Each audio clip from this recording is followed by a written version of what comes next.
शमशान का पंडित। 1761 का पानीपत युद्ध इतिहास के सबसे भयानक युद्धों में से एक था। हजारों सैनिकों की लाशें मैदान में बिछ गई थीं और खून की नदियां बह रही थीं। पानीपत का शमशान, जो पहले से ही एक सुनसान और भयावह जगह थी, उस युद्ध के बाद और भी डरावना हो गया। गांव वाले कहते हैं कि उस रात के बाद से वहां कुछ ऐसा बदल गया जो आज तक लोगों के दिलों में खौफ पैदा करता है। कहानी की शुरुआत। पानीपत के पास एक छोटा सा गांव था जिसका नाम था कालापुर। गांव के बाहरी छोर पर एक प्राचीन शमशान था जहां सालों से मृतकों की अंत्येष्टि होती थी। युद्ध के बाद ये शमशान लाशों से पट गया।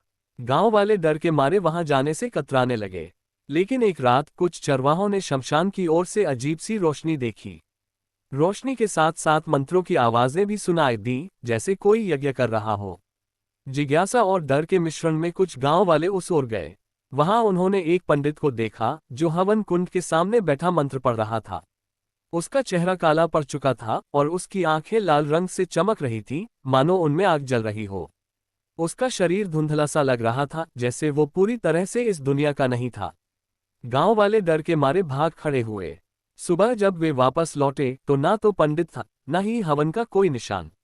रहस्य गहराता है। ये घटना गांव में आग की तरह फैल गई। लोग कहने लगे कि शमशान में कोई भूत प्रेत बसता है।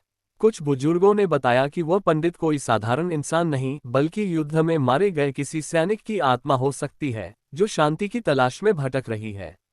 कुछ का मानना था कि वह पंडित कोई तांत्रिक है जो युद्ध के बाद बची आत्माओं को अपने वश में करने की कोशिश कर रहा है। हर साल पानीपत युद्ध की सालगिरह पर गांव वाले उस पंडित को फिर से देखने की बात करते। वह रात को शमशान में प्रकट होता, यज्ञ करता और सुबह होने से पहले गायब हो जाता।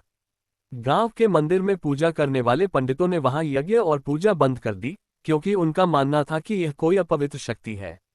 लेकिन कुछ साहसी लोग जो रात में शमशान के पास गए, उन्होंने बताया कि पंडित की लाल आंखें उन्हें देखती थीं, जैसे वह कुछ कहना चाहता हो।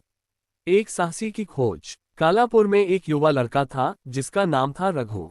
वह गांव का सबसे नन्हा लेकिन सबसे निडर लड़का था। उसे भूत प्रेत की कहानियों पर यकीन नहीं था। एक दिन उसने ठान लिया कि वह इस रहस्य का पर्दा उठाएगा। युद्ध की सालगिरह की रात, जब चांद काले बादलों में छिपा था, रघु अपने दो दोस्तों श्याम और मोहन के साथ शमशान की ओर चल पड़ा। तीनों ने शमशान के पास एक पेड़ के पीछे छिपकर इंतजार किया। आधी रात को ठीक वैसी ही रोशनी दिखी जैसी गांव वाले बताते थे। मंत्रों की आवाज गूंजने लगी। रघु ने हिम्मत जुटाकर उस ओर देखा। वहां वही पंडित था, काला चेहरा, लाल आंखें और धुंधली सी आकृति। लेकिन इस बार रघु ने कुछ और देखा।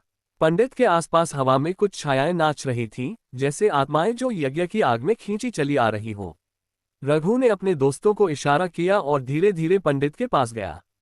उसने देखा कि पंडित के हाथ में एक पुराना ताम्रपत्र था जिस पर कुछ प्राचीन लेख खुदा हुआ था। रघु ने हिम्मत करके पंडित से पूछा, आप कौन हैं और यहाँ क्या कर रहे हैं? पंडित की लाल आंखें रघु पर टिक गईं। उसकी आवाज गहरी और भारी थी, जैसे वह जमीन के नीचे से आ रही हो। मैं यहाँ उन आत्माओं को मुक्ति दिलाने आया हूँ जो इस युद्ध में मारे गए।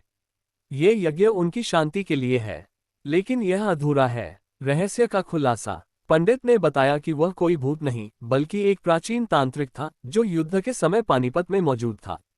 उसने सैनिकों की आत्माओं को शांति देने का वचन दिया था, लेकिन युद्ध की भयावहता में वह खुद भी मारा गया। उसकी आत्मा अधूरी प्रतिज्ञा के कारण भटक रही थी। ताम्रपत्र में एक विशेष मंत्र लिखा था जो केवल एक नन्हा और निष्कलंक हृदय वाला व्यक्ति ही पढ़ सकता था। रघु ने हिम्मत दिखाए और ताम्रपत्र पढ़ना शुरू किया। जैसे ही उसने मंत्र पूरा किया, शमशान में एक तेज रोशनी फैली। पंडित की आकृति धीरे धीरे गायब होने लगी और उसके साथ साथ वे छायाएं भी, जो आत्माएं थीं। सुबह होने तक शमशान शांत हो गया। गांव वालों ने देखा कि वहां अब कोई अजीब रोशनी या मंत्रों की आवाज नहीं थी। निष्कर्ष। रघु की बहादुरी की कहानी पूरे गांव में फैल गई। लोग कहते हैं कि उस रात के बाद शमशान का पंडित कभी नहीं दिखा। लेकिन हर साल युद्ध की सालगिरह पर कुछ लोग शमशान के पास एक हल्की सी रोशनी देखते हैं, जैसे कोई आत्मा आखिरी बार धन्यवाद दे रही हो। कालापुर के लोग अब उस शमशान को मुक्ति का द्वार कहते हैं और रघु को उनका नायक मानते हैं।